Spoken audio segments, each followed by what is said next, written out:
suis Manuela Raggio, la fondatrice de Mira Art Fair, une foire dédiée 100% à des artistes latino-américains.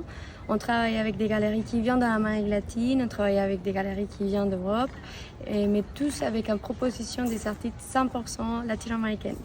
Et on est là dans la première édition que c'est créé. Et c'est la première édition de plusieurs et du coup c'est une foire que moi je décrirais comme moderne, élégante, mais en même temps chill et très festive, comme l'Amérique latine. Je suis très contente de créer cette foire par rapport à l'Amérique latine parce que c'est une scène qui est beaucoup moins connue, c'est une scène qui est déjà beaucoup plus défendue, on va dire, à Miami, aux États-Unis, à Madrid, notamment avec Arco.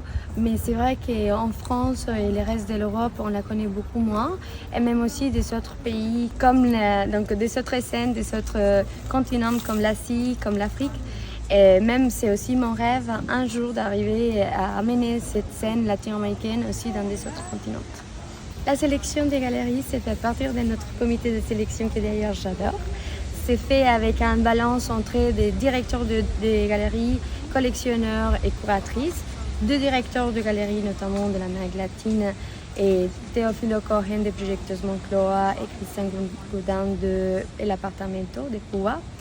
Et on a deux curatrices latino-américaines qui sont très connues dans la scène européenne, Laura Salas et Maylin Pérez.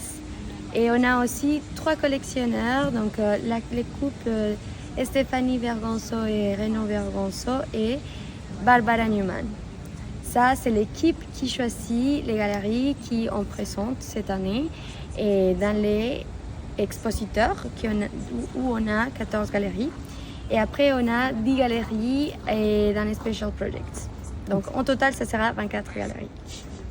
Donc cette année, on était beaucoup sur la sustainabilité, mais ça ne s'est pas reflété sur les œuvres d'art. Ça sera mon envie qu'on a un parti plus sur la durabilité et quelque chose qui reflète aussi à quel point c'est important pour nous. Cette année, on a travaillé avec des belles institutions pour construire une belle programmation pour vous, une belle programmation VIP, et notamment les amis du Centre Pompidou, les amis des musées de Quai Branly, les fonds de dotation du musée du Louvre et la Fondation Cartier, entre autres. On a aussi travaillé en partenariat avec les Art Newspapers, RFI, qui nous ont beaucoup soutenus aussi.